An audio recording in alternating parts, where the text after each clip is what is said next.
What I'm going to try and respond to today is the simple question that we ended with: what does the year look like? Regarding, students' protests. But I'm not going to answer that directly. The subject for our concern today is the writings of a Ugandan scholar called Mahmoud Mamdani. Now, for those who are familiar lightly with the history of UCT, you would remember the rather so unfortunate incident that, occupied this university a few years back when Mamdani was the head of the African Studies here at UCT. He would come into conflict with the mainstream faculty, precisely on the issues that we've been talking about. The quarrel was simply about that African Studies at UCT had been relegated into a place where if you wanted to learn about Bantu, you went to. The mainstream disciplines of political science, of sociology, and all those other humanities, that's where you went to learn the mainstream disciplines. This is where you learned about the humans. And so his quarrel was with the faculty was that the design of the institution and the design of the knowledge structures was such that it ghettoized African studies into some optional knowledge that set in African studies that you could go to if you wish to, but it was made so unattractive and it was not part of the mainstream curriculum, so students could do without attending, or without doing a course in African studies. And that quarrel would actually reveal a rather unfortunate ignorance of white faculty about the continent, because then there will be a public debate that, would pit Mamdani on one side and mainstream faculty on one side. And this is where it emerged that actually not only were the white scholars in mainstream departments not just interested in the study of Africa, but they also didn't know it. The problem was simply to admit that they didn't know it, and perhaps then they could benefit from it being made part of the mainstream. But nonetheless, that was Mamdani at UCT, and of course he would, subsequent to that, leave UCT. So our concern with Mamdani today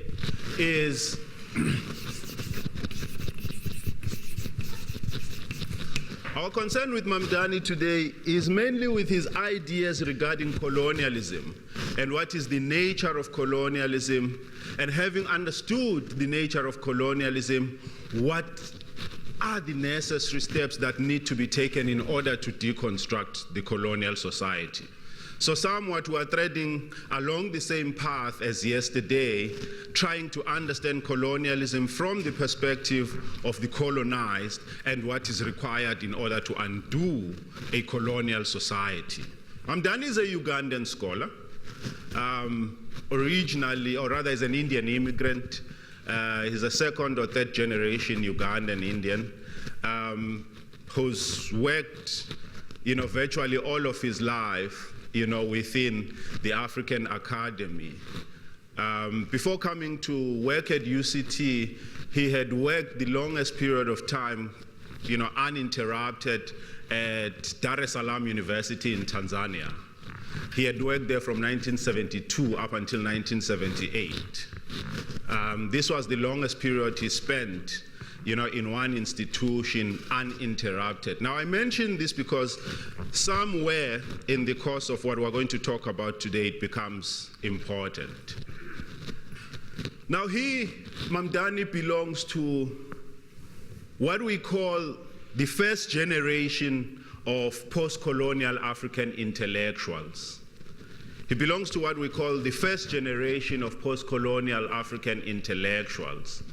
Now, sometime in 1996, another scholar from Malawi called Thandika Mkandawire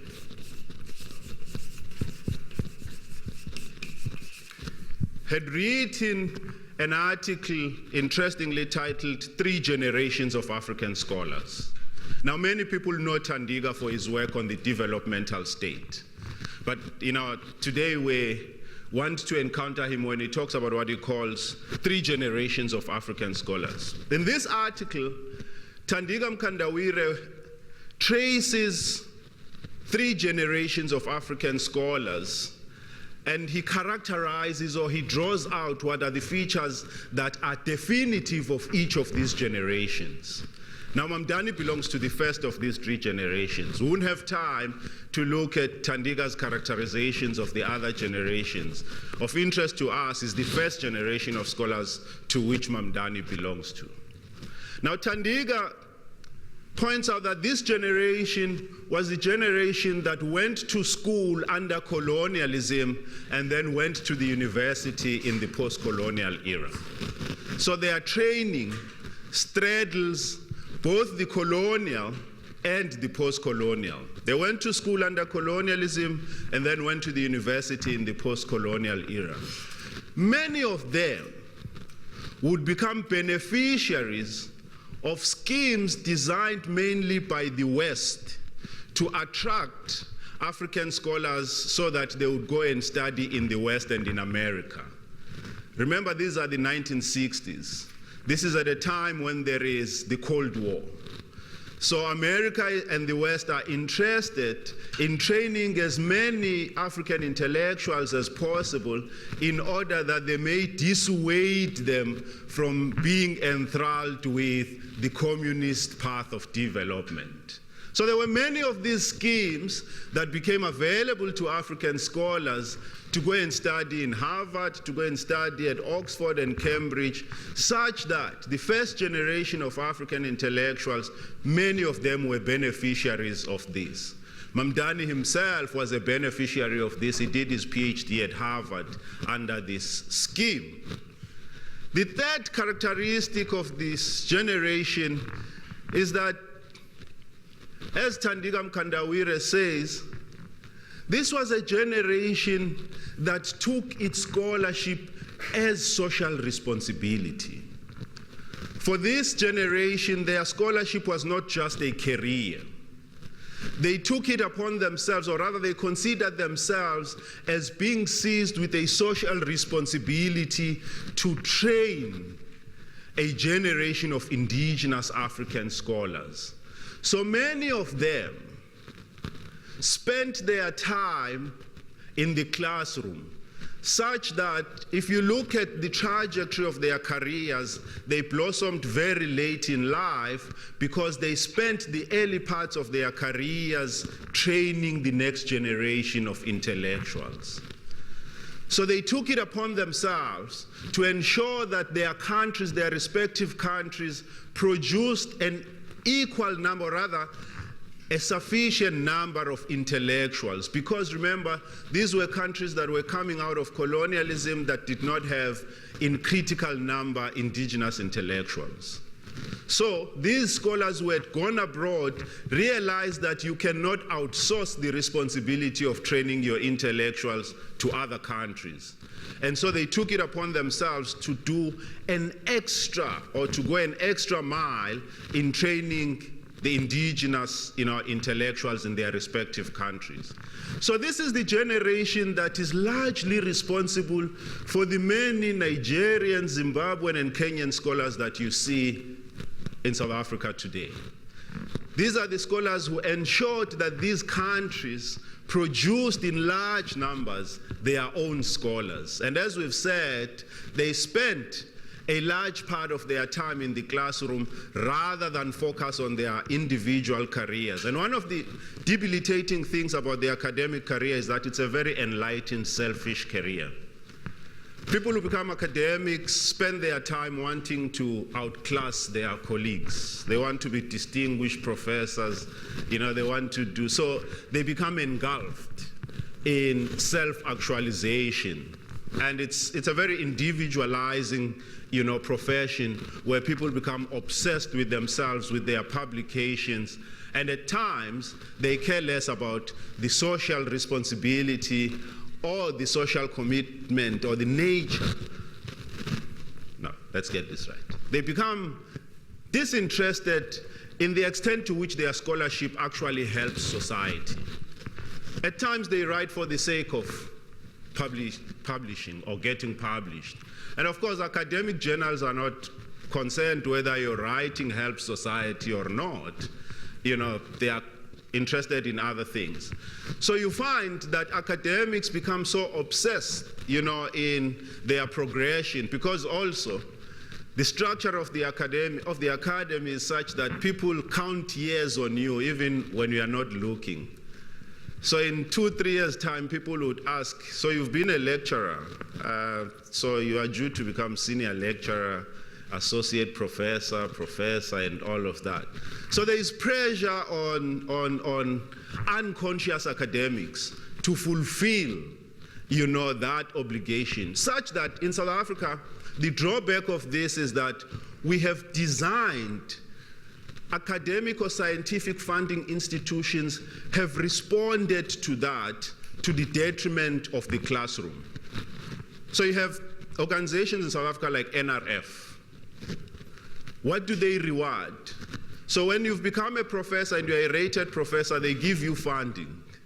And one of the conditions of the funding, if you acquire a chair from NRF, is that you should do no teaching.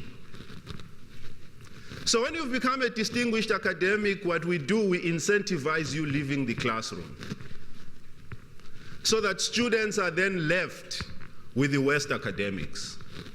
The best, we take them out of the classroom, and so we leave those that aren't able to make the mark. Now, it seems like a possible thing, but the tragedy is that if you look at South Africa in the past few years, the best academics are not in the classroom. They're in research centers, or they are in their research chairs doing research, because, of course, the model that we have responds precisely to what I've just explained. But nonetheless, our concern is the first generation of African intellectuals. Now, these African intellectuals realized that their responsibility was to their people. Having gone to study abroad was not just a privilege that was for their individual benefit. They had to extend this to the rest, you know, of their fellow citizens. Now, in other societies where we did not go the neoliberal route, as in South Africa, in Nigeria, in Kenya, in India, you see the benefit of having intellectuals that went back to the classroom, because these countries have, in critical numbers, their own academics. So that's yet another feature of this first generation of African intellectuals. The last feature that I want to highlight of this generation is what we mentioned yesterday. It is that this generation largely was influenced by radical political economy. They considered colonialism to have been solely an economic project, a project that had been motivated by the economic interests of the West. So for them, radical political economy, Marxism, you know, and radical political economy generally provided in their thinking the most appropriate theoretical handles with which to understand colonialism. Now, Latin America was partly responsible for that. You know, they had developed in Latin America by that time something called the dependency school.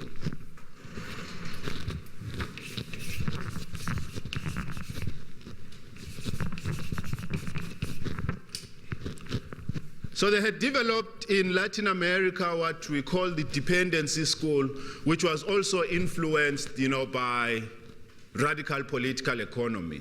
So many of these African scholars who belong to this generation took to the teachings of the dependency school. They also bought into the prescriptions of the dependency school, and they brought these to the continent. Now, there are a number of people that constituted this first generation of African scholars alongside Mamdani. There were people like Samira Amin,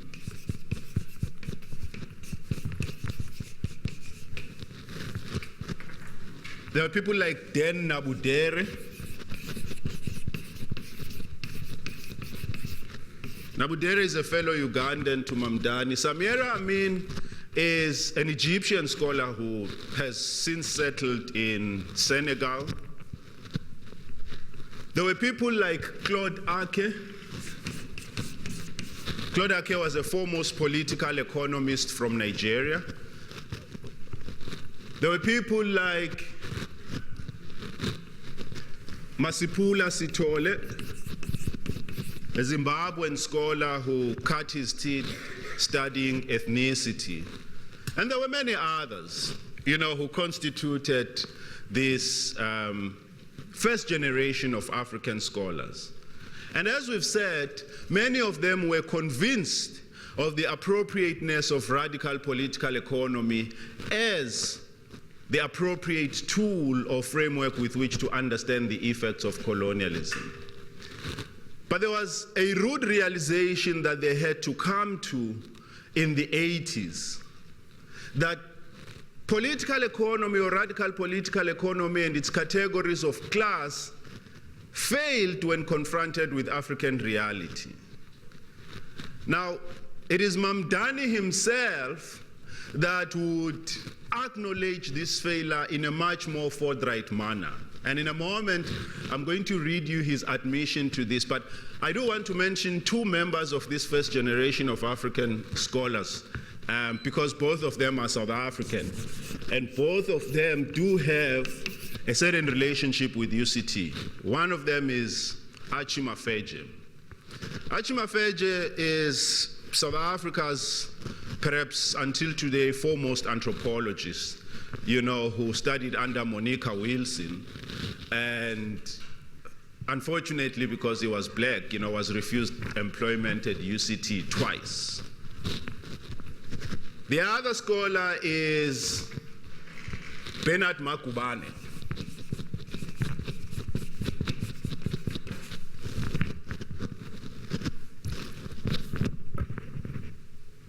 I hope it's not this. That is. Bernard Makubane was also yet another member of this. Bernard Makubane was a sociologist. He's a father to yet another brighter sociologist, Zine Makubane. Zine teaches at Boston College in the US. It's a strange development. I think Zine is brighter than the father. But nonetheless, Archie Mafeje and Bernard Makubane constituted the pillars of this first generation of post-colonial African intellectuals, such that throughout the continent until today you find people who trained under them. So Archie Mafeje for a long time was the leading scholar on the agrarian question in the continent. So most of the Zimbabwean scholars today who study land or who are scholars of agrarian studies were trained under him or trained under him. Just as it is that Bernard Makubane, who also settled abroad, spent in fact the rest of his life in exile in the US, taught in several universities in the US, trained quite a number of African intellectuals, but unfortunately from outside South Africa, who still today continue to teach in their respective countries. Coming back to the point we wanted to make about this generation of African scholars, they all had to come in the 80s to a rude realization that radical political economy was not enough. Its theoretical categories were not adequate enough to capture the totality of the African reality. And as a result, they had to look outside of radical political economy in order to be able to explain other developments within the continent. So it was in the year 2000 that Mamdani, giving a memorial lecture in commemoration of Claude Ake, who had died in 1992 in a plane crash, he had to admit what had happened or what were the limitations of the first generation of African scholars, or what was the limitation imposed on this first generation of African scholars by their taking wholeheartedly to radical political economy. And this is what he said, and I'm going to read that to you. We were Africa's generation, or rather we were Africa's first generation of post-colonial intellectuals, him and Claude Ake.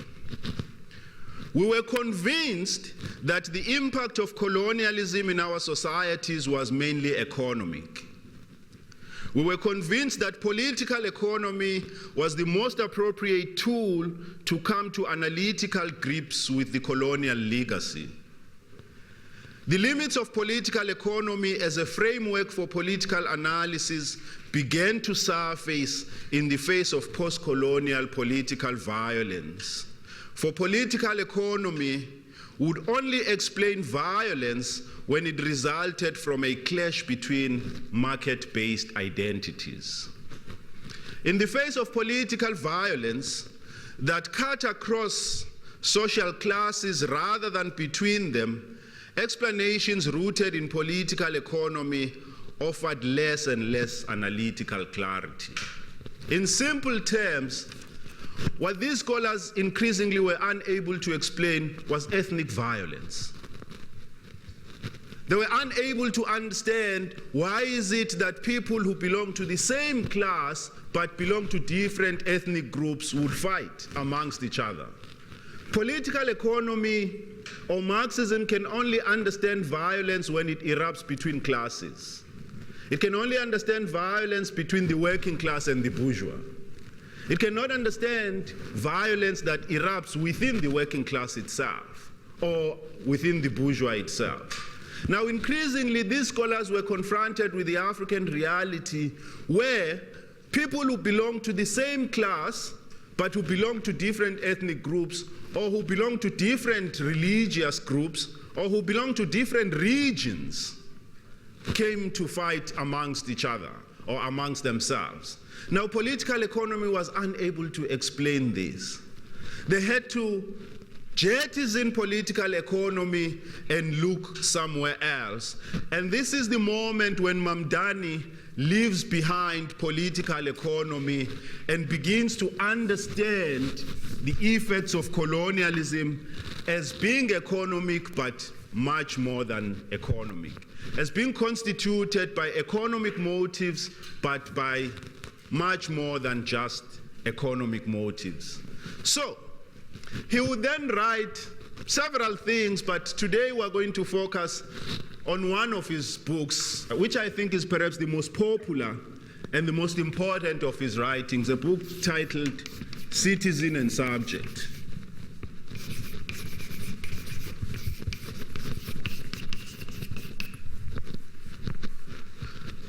This is perhaps the most important of his books, and the most path-breaking, of his works. He has several other interesting books, two of which I think deserve mention. One is a book titled Good Muslim, Bad Muslim, which is an attempt to understand, a post-9/11 world in light of the dichotomy between a good Muslim and a bad Muslim. It's an interesting study of the post-9/11 world and what it means to be Muslim in the post-9/11 world, especially living in the West. He wrote this book at a time when he lived in New York.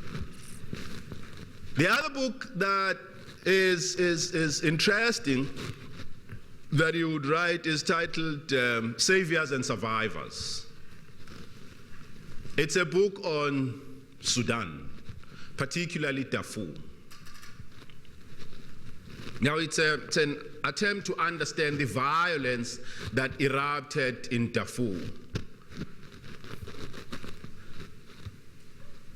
And maybe we can add a third, book there, titled When Victims Become Killers. It's a book on the Rwandan genocide.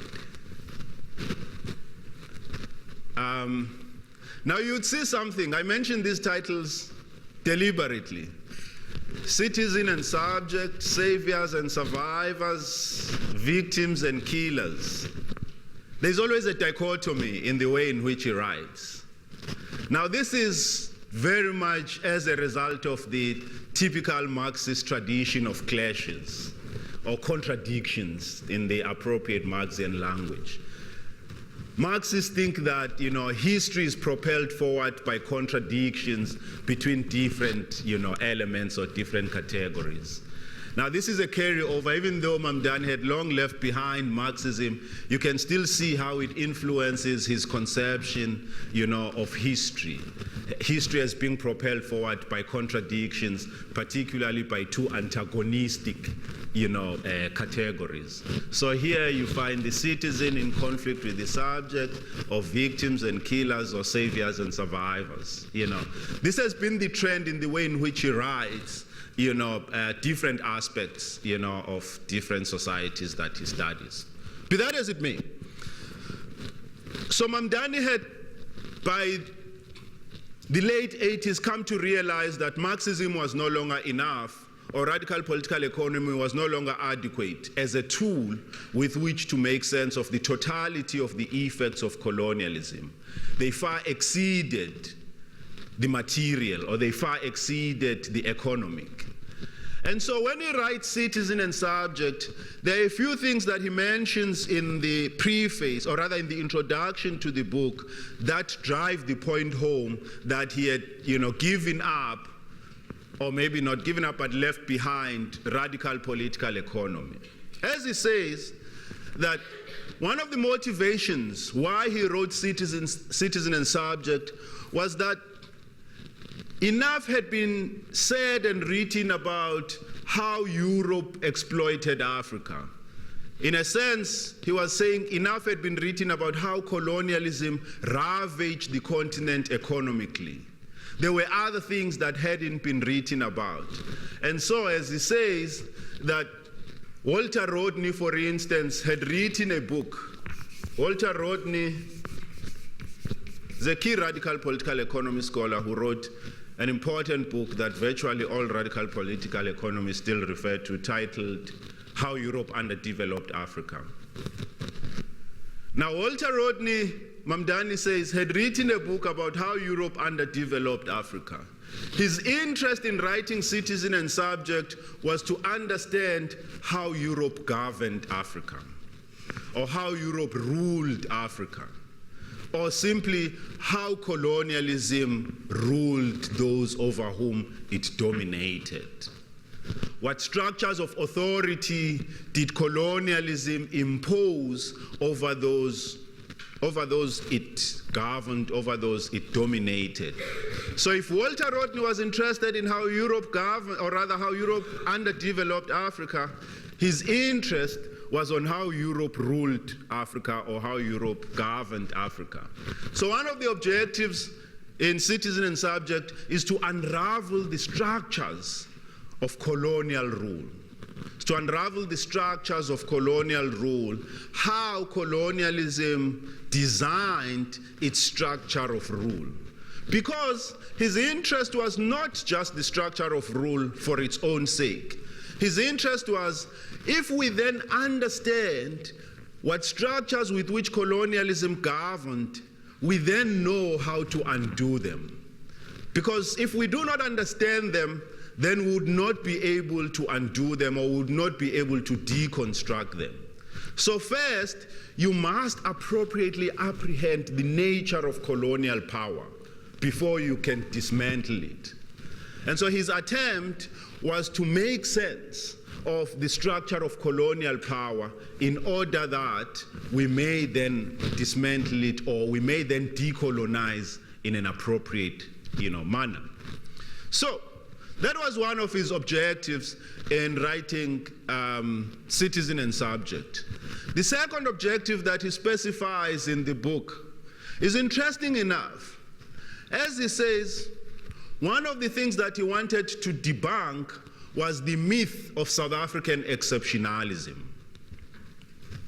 One of the things that he wanted to debunk was the myth of South African exceptionalism. Now, what is this myth of South African exceptionalism? Successfully, white South African scholars, beginning from around 1920s, had created an idea, a fallacious idea, that there was something unique about South Africa that separated South Africa from the rest of the continent. but more expediently, they suggested that apartheid was not colonialism.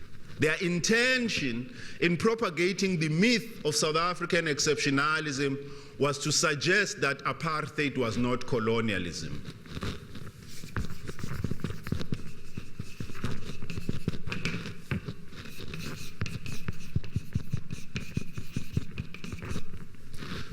So until today, you find very unschooled minds who talk about apartheid and colonialism as if these two things are different.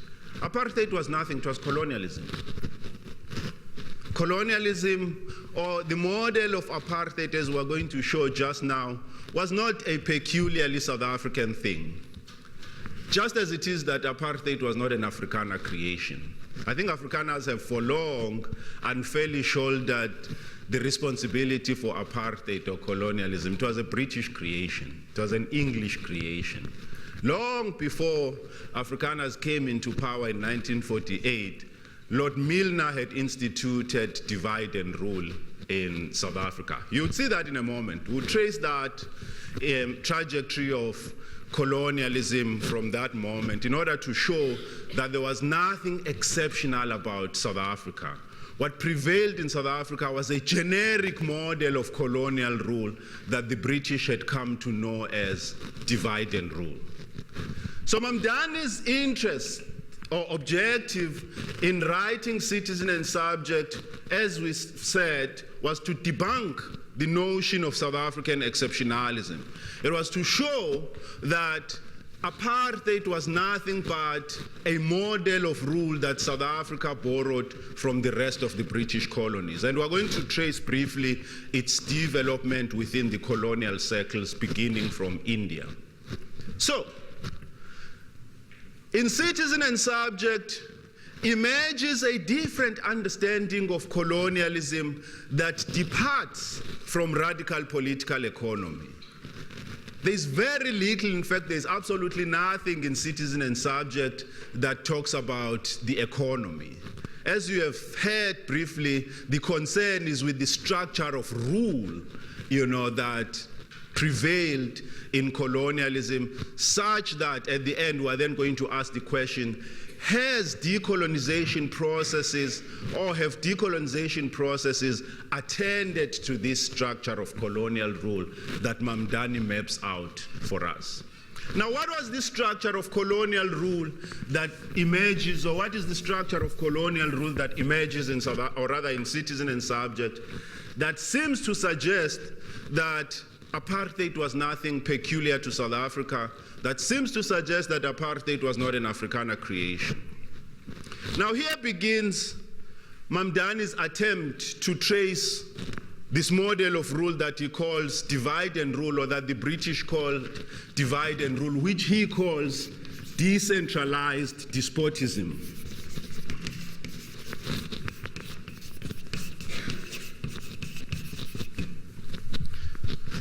So what is decentralized despotism? How does it come about, or how does divide and rule? Decentralized despotism is the same thing as divide and rule. Now Britain, as one of the leading colonial empires, finds itself in India in 1857 faced with the mutiny. There's a mutiny, there's what is called the Sepoy Mutiny in India in 1857, because Indians, particularly those who had been conscripted into the colonial army, objected to the cultural alienation that they experienced within the army. Remember, most of them are Hindi, a few Muslim. All of a sudden, they found themselves under the command of English generals and English, superiors, whose understanding of the army did not take into consideration the cultural peculiarities in India. And so many of the things that those who had been conscripted into this colonial army were subjected to basically went against their cultural and religious prescripts. And as such, there is in 1857 in India a general mutiny within the British colonial army. Now the British had to think, how do they then resolve what they call the native question? How were they going to govern the natives now that the military, basically as a structure of enforcing British rule, was no longer holding together? So there begins a process within the Indian Colonial Office to devise a model with which to domesticate large expansive colonies where the British do not have enough manpower. Now already within the empire there are complaints about the expensive nature of the colonial project. Now colonial administrators had to be paid a lot of money, and so Britain could not afford to administer its large empire using British colonial officials. And so in order to resolve this problem, it had to devise a model of rule that would enable them not depend on a large number of British colonial officials. Now to answer that question begins, from the Indian situation. Of course, also the challenge was the expansive nature of the Indian, what is called a country, which is basically equal a continent. At that time, India included both Pakistan and Sri Lanka today. Both these countries were still part, of India, and so they were part of the British Empire. So how were the British going to administer this large, expansive, country? So this is where begins the project to devise divide and rule. Now, divide and rule or decentralized despotism simply said the British could not muster enough manpower to govern these, expansive colonies, and therefore the first step was to agree to devolve some authority for colonial administration to the local population. So the first step was to agree that even though these people were not human enough, at least we had to devolve some part of the authority for colonial administration to them. But you had to find a class that was also closer to the people culturally and religiously. Because remember, the Sepoy Mutiny was as a result of the cultural and religious alienation that people felt, when they came into contact with British authority. So you needed to find a structure that would not alienate people culturally, but also that would not alienate them religiously. This is the moment when Britain begins to resort to what is called traditional authority in order to administer its colonies. This is the moment when Britain turns to traditional authority in order to administer colonies. Now these traditional authorities, they came in different forms. So when we say traditional authority, in South Africa the tendency is to think only about chiefs. It was not just chiefs, it was also religious traditional authorities, the Marabos, the sultans, the caliphate, in Muslim societies. And here is the interesting part. Where this authority could not be found, it had to be created.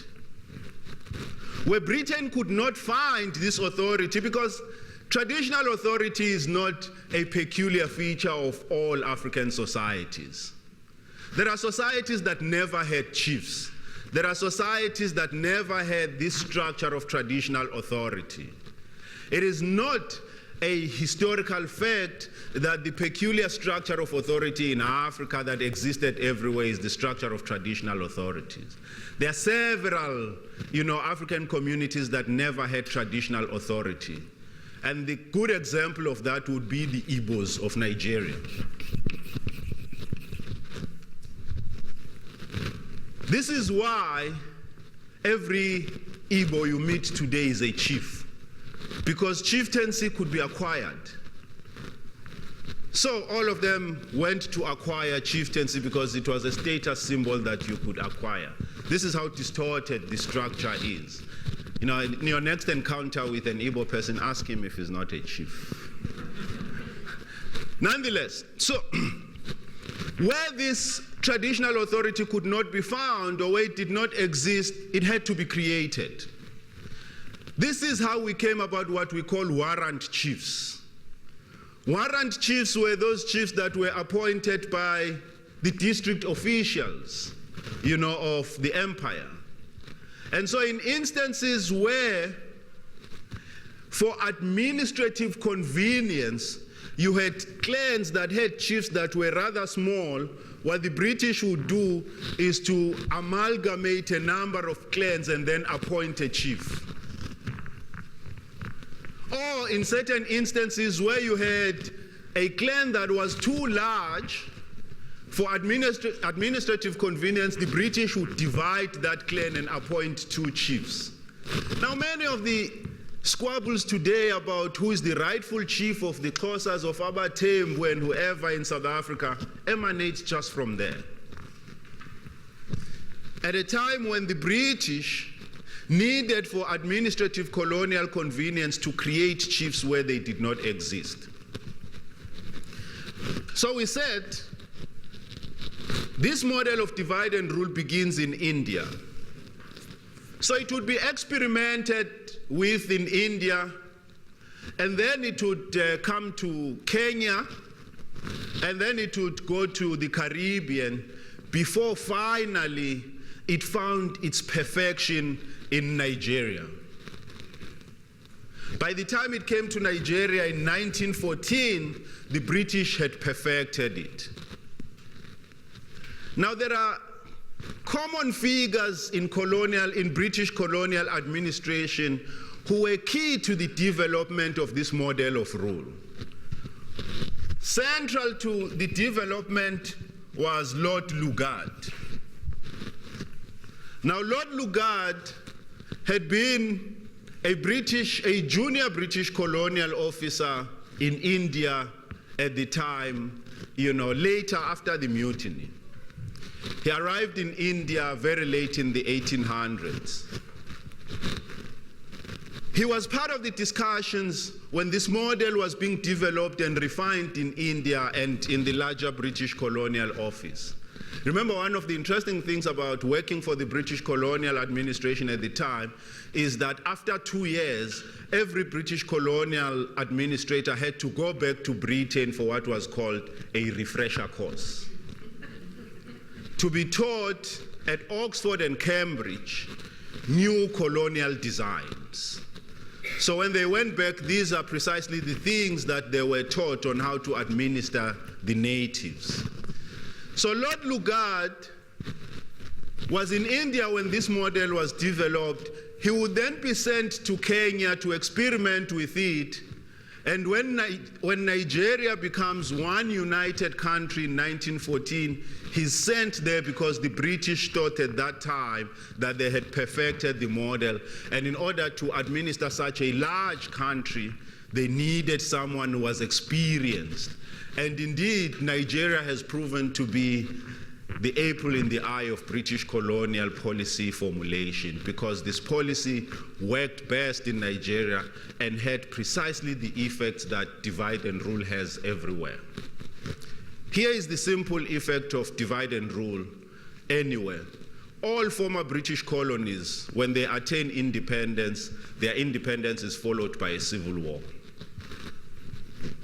Whether it is Nigeria, whether it is Zimbabwe, whether it is India, any British colony, subsequent to its attainment of independence, its independence is followed by a civil war because of the divide and rule policy. And the Nigerian Civil War proved to be the worst of those, of all of those wars. So Lord Lugard is the constant figure in the development of this policy of divide and rule,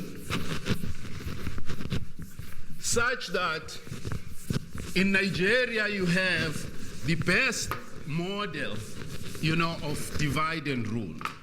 Now there's something that needs to be noted here in the development of British policy of divide and rule, or decentralized despotism, and how it comes to South Africa.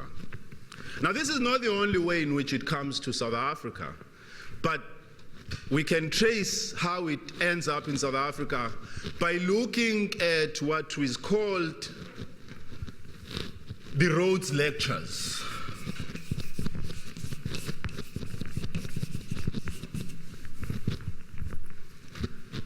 Now, in 1929,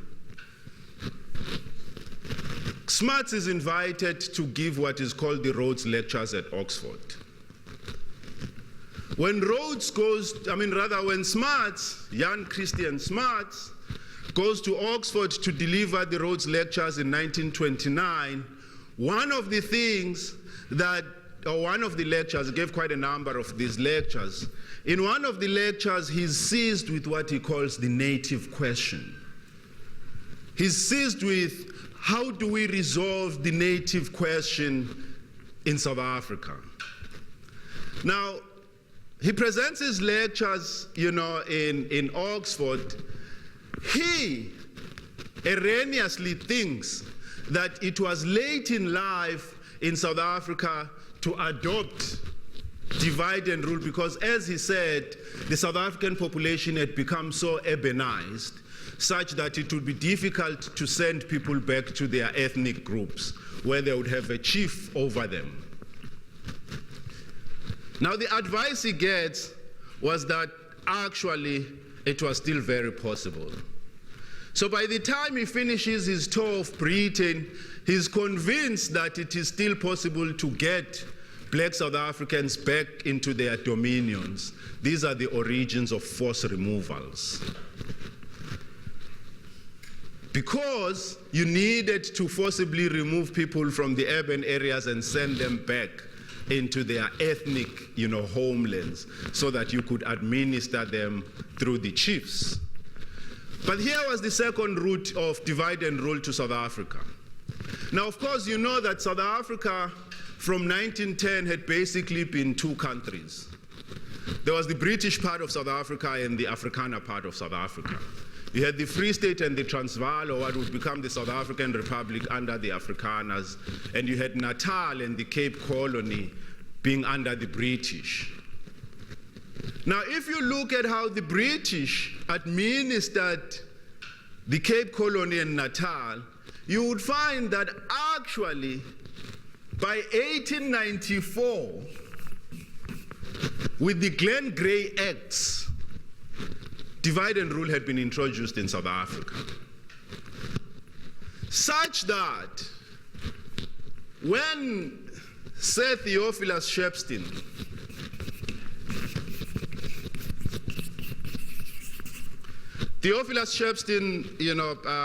must be well known here. He was came to South Africa at a very young age and became the translator in the Eastern, frontier. So he spoke fluent Xhosa. He translated for Harry Smith in the, Eastern frontier and spoke fluent Xhosa, but would eventually settle in Natal, where he also spoke, or rather learned Zulu, would speak fluent Zulu and, become an imposter chief of the Zulus, basically. Because he spoke the language, he sold himself to officialdom as someone who understood the customs of the people. And so the British came to depend on him, basically, to inform them about the customs of the Zulus. And so he became, an important figure in colonial administration in Natal. And so that part of the country that is called Port Shepstone is named after this colonial administrator. So, in the Cape, by 1894, the Glen Grey Act had already introduced divide and rule. Because in the Cape, the divide and rule became necessary in order to extract labor. Now, we won't have time to go through, the entirety of the reasons why it comes to the Cape early. But what happens is that when the Zulus refused to enroll for wage labor in the sugar plantations in Natal, This is how Sir Theophilus Shepstein learns from the Cape how it had resolved the native question and how it had been able to domesticate labor.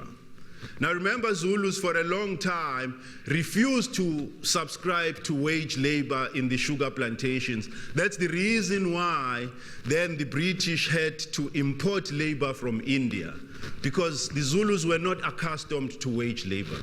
They were accustomed to working for themselves, such that when the season was not the planting season, they went on doing other things. So they didn't know the discipline of working throughout the year. And so they refused to work in the sugar plantations. And so the empire in Natal was faced with the shortage of labor. In order to resolve that problem, it imported labor from India. But in the long term, the British still wanted to be able to domesticate the Zulus so that they are available as wage labor. And so this is how Theophilus Shepstein learns of how the Cape had already implemented divide and rule. Now here is a confluence then. So the British part of South Africa already is immersed in divide and rule. When Jan Christian Smarts goes to give the Rhodes Memorial Lectures, the best of the Afrikaner leaders is convinced about the possibility of divide and rule in South Africa, such that when he returned to South Africa, he convinced the Afrikaners that it was still possible in South Africa to implement divide and rule. And so when the Nationalist Party comes to power in 1948 and begins what is called apartheid, the Afrikaners were not doing anything new. All they were doing, they generalized a system that was already in existence in British part of South Africa. Virtually every law that the Afrikaners would implement between 1949 and 1961 was already in existence in British Natal. Remember, the Afrikaners were not sophisticated by 1948. Many of them were not schooled. They didn't have the sophistry to run such, a machinery of state. So what did they do? They simply turned into the existing laws in British Natal and generalized them to the rest of the country. Law by law, you would find those that they were already in existence in British Natal. Whether it is the pass laws, whether it is the mine compounds or the hostels. Remember, the British had taken over in what was Afrikaner South Africa, the mines. It was actually Rhodes who started the mine compounds, the modern hostel system in Kimberley. Now, all of these things the British, or rather the Afrikaners, did not invent. They were already in existence in British Natal. All that the Afrikaners did, what appears or what has enabled many to think that apartheid was an Afrikaner creation, is that because it was already late in the social life of South Africa, with a large black urban population, Afrikaners needed an extreme form of violence in order to be able to implement these policies. So they needed to be able to forcibly move people out of the urban areas back to their places of traditional abode.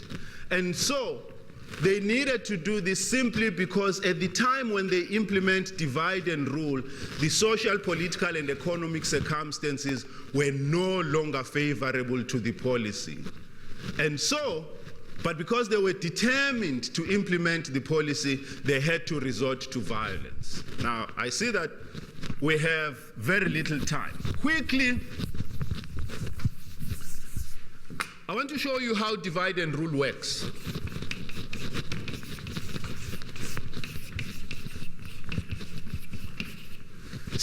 Divide and rule basically divides the population between citizens and subject. Those who are considered citizens are the colonizers. And those who are considered subjects are the colonized. The citizens are governed in accordance with common law or civil law. The colonized are governed in accordance with customary law. Here, though, was the interesting thing. If there was one community of colonizers, divide and rule said there couldn't be one community of the colonized. So what it did was to horizontally fragment the colonized into different ethnic groups. So British rule refused to accept that there were black colonized. It said there were no blacks in South Africa. There were different ethnic groups or ethnic nationalities. There were Xhosas, there were Zulus, there were Tswanas, there were people belonging to different ethnic groups. And each of these ethnic groups was then gifted with its own version of customary law. Now this thing called customary law, there's nothing customary about it. It was written by a British lawyer called Lord Haile. And virtually everywhere, customary law is concerned with common things. Corporal punishment, in Islam, hududu. 2, it's concerned with laws of inheritance. 3, it's concerned with land administration. 4, it's concerned with powers of the chiefs. There's nothing else that customary law concerns itself other than those things. And there is a standard template of customary law that is designed by Lord Haile and then sent to the different colonies where it is tweaked and adapted to the circumstances. But nonetheless, so the society of citizens, the society of the colonized, were governed with in accordance with common or civil law, but also these citizens are largely urbanized. This distinction between the citizens and subject is also this distinction between the urban and the rural. So the point to emphasize here is that, so there is a pluralities of customary laws.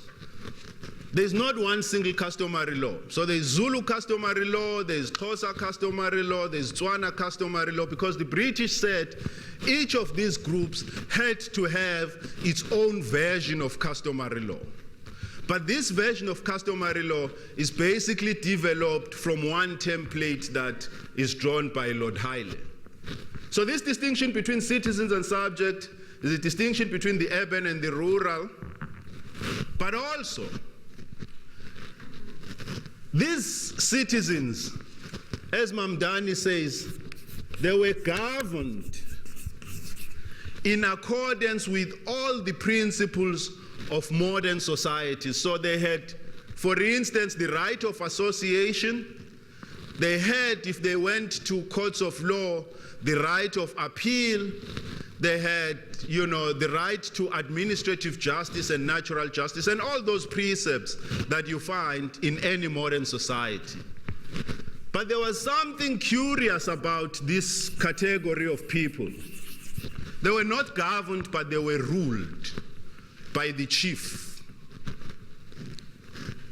Now the chief, unlike the judge or the magistrate or whatever official that governed in this society, whoever governed in this society had his or her powers clearly delimited. So you had your powers as the magistrate, but also those powers were supervised by the possibility of appeal, to a higher court. But there was something curious here. The chief, as Mamdani says, was like a clenched fist. The power of the chief was like a clenched fist. The chief was at the same time a lawmaker. The chief was at the same time the executive. The chief was at the same time the judge. Now those who are familiar with the rural areas would know it is the chief that makes law. It is the chief that says that this is the law that this society is going to live by. But it is also the chief that enforces that law. But it is also the chief that presides over the cases just in case there is a dispute. And if you want to appeal a sentence, you go back to the same chief. There is no higher authority to which you appeal.